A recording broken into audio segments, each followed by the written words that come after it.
Are you ready for another step-by-step realistic build? Then this video is for you. Today we are going to build the Oceania Island and we're going to start with the little penguin. In today's video we're going to build step by step and I'm going to talk you through the different phases of a realistic habitat, starting well, actually, with the foundation, as you can imagine. This is the brand new DLC. This is done with the parts of the Oceania DLC, and I have to admit, it's a brilliant DLC. I'm gonna get to it in a second, why I think so, but we should calm down a little and go and explain a little bit more what is going on in today's video, because that's going to be interesting for those of you who've seen my realistic sea lion habitat, which you can see a little bit in the top of the frame every now and then. You know that I have done this already once, going actually this one step forward to do more than actually is required. So you will see the same in this build as well. We're going to build the foundations. We are even going to build some scaffolding for rocks that are going to be used later on, and you will never see the scaffolding again. But yeah, it's all absolutely brilliant. We've done this on a live stream, which was one of my most productive and yet still very fun live streams I ever had. This is, as I said, the brand new DLC, or most of the pieces are from the brand new DLC, but as always, I'm mixing them in with the pieces already given in game. So you can see from the island, the idea is that we are going to have an island which is separate from the rest of the zoo. It's quite something that is very common in modern zoos. A lot of modern zoos do build these little islands for a specific, sometimes it's regions, sometimes it's types of animals, sometimes it's certain species, but it's very common now to create these different areas within the zoo. And since this realistic zoo over here didn't have that, I thought Oceania is going to be a good choice for that. But we had to ensure that this is kind of telling a little story. So what we did first is we are building the foundation, and you can see this with a little wooden fence around here and then filling in the soil and stuff as it would be. So obviously, I did not follow exactly every single step that you would see in a realistic habitat. I still have a project planned for that, but this has to be done in a bit more of a quiet minute because that requires a little bit of a different setup. Speaking of the setup of this filming that you've seen at the beginning of the video and that you will see throughout the entire build-up of this specific series over here, it's going to contain out of, well, obviously 5 episodes, well, actually 4 episodes. The fox is not getting a episode on its own because it's just putting down the habitat, I guess. So, but this very planning required me to plan out where the habitats go, and you can see this is exactly what we did over here with the concrete pillars. So doing this is not 100% unnecessary, so it really helps also planning out where you want to have things done, because the setup of my filming also requires that I do these things after each other, because you can't redo this otherwise afterwards, so you have to plan it in. So I started with the land, then I had the path layout. Next up was kind of defining where the habitats go. Then I filled in the foundations to the outskirts. Then I filled in the water, because that is also certainly very important in order to get these brand new viewing domes in, which we have to talk about in a second. These things are great and shabby at the same time, but let's talk about this in a second. And after I've planned all of these things, I needed to ensure that we have the camera tour already pre-planned. So at this point in time, that my cinematic camera tour was already planned, because I'm basically reverse engineering everything. So what you see later on is basically reverse engineered by filming the finished product first and then go back in time until the very destructive point where there was just nothing done at the beginning. It's a lot easier if you plan things like that. You will have a bit more freedom to film, and it's all thanks to the wonderful new camera tool that we got in the last update, actually. Now, let me just quickly talk about the domes for a split second here. I love them, they're great, but they come with 3 major caveats. So the first being this insanely ugly, ginormous entrance. Like, when they announced that this is going to be a barrier piece, I was hyped as you know, because I thought, okay, this might actually be our little door that again brings us maybe to full aquatic at some point, having finally a mechanic how to bring people into a habitat without actually an animation required, and that is specifically of a keeper in the future, hopefully. However, it turned out that this is a freaking huge black box that you need to put anywhere. And you know what's actually even more of a problem? you require one every single habitat you build. So I decided to only go for 2 habitats with these white bubbles, viewing bubbles in here. And now you can see me going forward in the planning. Now this is the scaffolding for our 4 rock sets, because in these areas you would not have solid rocks everywhere. It's way too expensive to do that, way too expensive for the delivery, way too expensive to maintain, way too expensive in terms of what type of rocks you want. So 4 rock is a lot easier, especially nowadays, also sometimes even to clean up and stuff and have a better material for your animals.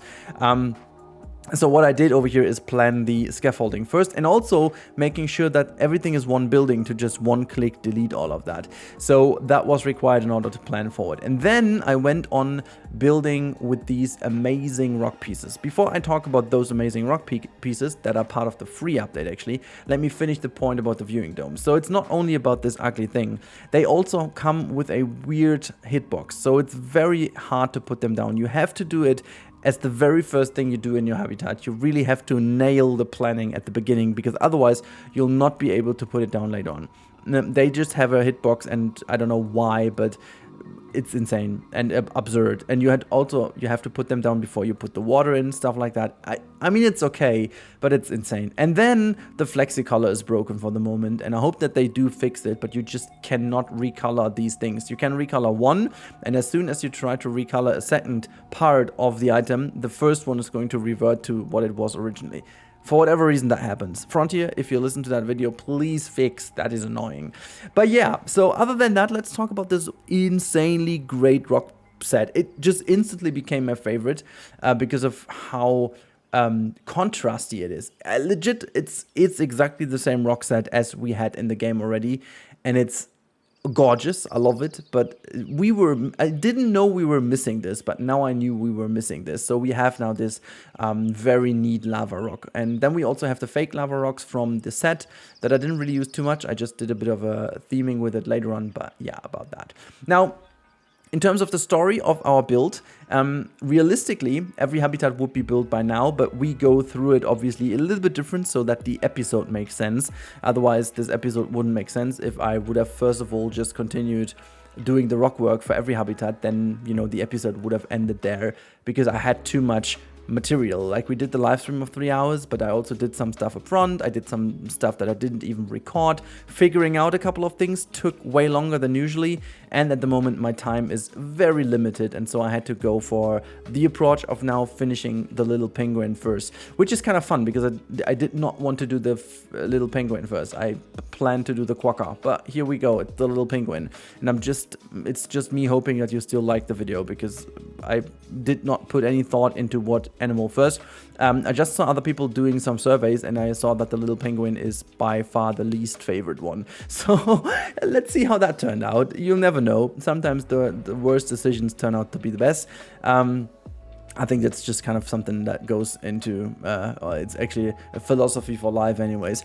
But yeah, so the idea about this whole habitat was really to create like a very nice coastal appeal to it, make it rather small for them, because obviously the animals are freaking tiny. They're super, super tiny, so I needed to do something specifically small for them, but they have a huge area to dive in, which I will take away a little of their space later on. I do need to put some more plants in and make this all a lot more overgrown, use some more of these, but for the moment being, you'll see that in the live later on in the live part.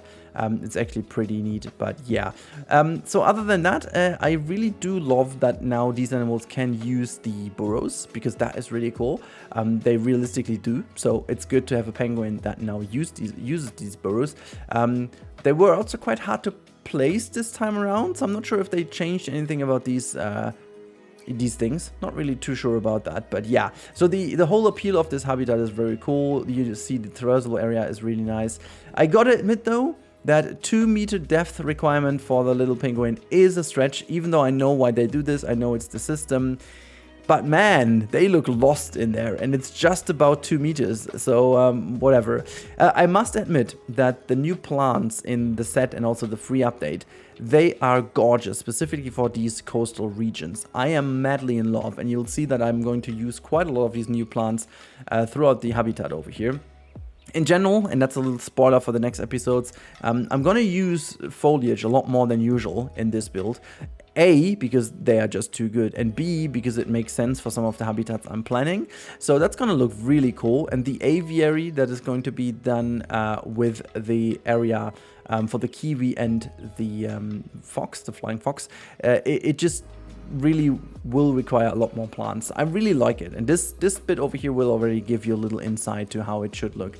Also using a couple of trees over here, palm trees here and there, making sure it's kind of realistic. I love this new mulch kind of that is below the giant fern, because that's a mulch that we didn't have, and I just like the texture a lot more than the one we have. So I don't know, Frontier, if you're listening, make sure to, you know, give us this mulch. At least the texture, it's gorgeous. It's really, it really is gorgeous. But yeah, as we are almost through with the time lapse, I thought I kept it a little bit, you know, shorter this time. And you have to mention in the comments if that's a good decision to make the time lapse in general a little bit more shorter, show you a bit more of the finished product, and also do that little teaser in the beginning just to frame the video a little. Let me know in the comments down below. But now prepare for a little real-time part. There are a couple of the little things I did in between, so there are a couple of little secrets hidden in there. But for now, I'm gonna hand you over to the real-time Rudy, and I say goodbye from the voiceover Rudy, so jump over. Alright, as promised, we are here in the real-time part, and this is the entrance area to our little Oceania island. And you can see, you can already have a little look into the water tank on the left-hand side of the little penguin. There's a keeper coming at us. On the right-hand side, you can still see the building site. As already talked about, there is still quite some work to do. You can see the foxes flying around as well in the background. It's kind of remaining like that, so you will keep them inside, or actually you will see them flying around a little, but most of it's going to be hidden away in the aviary. That is going to be it. But look at this one. Oh boy, I think this is one of my best coastal habitats I've done. There's a lot of stuff in here, yet again there is not that much in. So what I mean by that, I did already talk about quite a bit in the voiceover, but you can definitely tell that there's a lot of detail without actually having too much detail. Does that make any sense to you? No? Well, it doesn't really make sense to me either, but I think you can tell what I'm talking about. I also love the little fence design. I really do love that. Look at this. It's just like really cool. Like really, like if I'm a kid, you can still have a little look above it, or you can even look through the glass over here with these tiny animals. If you're a little bit more adult, you can actually see that with the little pebbles here I added as a little detail. I did do quite a little bit of off-screen as well. It's quite busy in here, but oh my god, I just love these little penguins. It's so cool that they did something to this animal with so many cool little animations. There you can see the little bubble in the ground, and honestly, we are actually going to go there in a second just to have a little look from them underground. Gonna first of all go there, and then in the other one. There's really not that much more to show. This is where I'm gonna add the gate. There's the entrance hidden to the domes. Yeah, we talked about that in enough already. So let's go on and have a little look if I can jump in from over here. Can I enter the camera view? Look at that. This is it. I really like the fact that they even did the sound design that it is a little muffled if you're in here. Also, I can't change my height with E and Q. I just tried to see if I can change the height. Look at that one. Hello, how are you doing? Also, can I... Okay, I can't really change too much, but can you go to viewing dome 2? Oh, that's the wrong one. 3? Nope. 4? Ah, there you go. 4 is the right one. Now we are down here. I wonder if I can just rename them and it's easier to just jump between those. But yeah, so this is underground. There's a little bit of sand in here. You can see there's a little bit of stuff growing. I still need to do a couple of little things here to make them kind of being contained. I think this is what I need to do. Unfortunately, there's no one diving around here. Let's just quickly speed up the game and see if they come. I mean, they had a little fish snack, so obviously they had a break to get some snacks.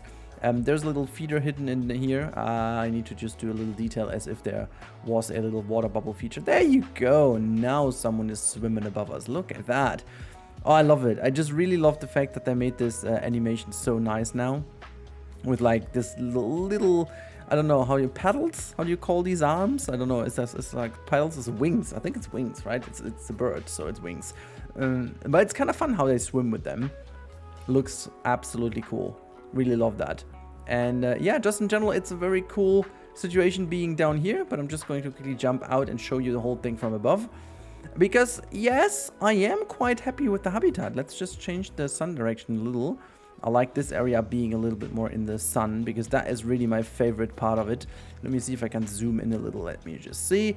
You should actually only see the zooming happen. Oh my god, that looks fantastic.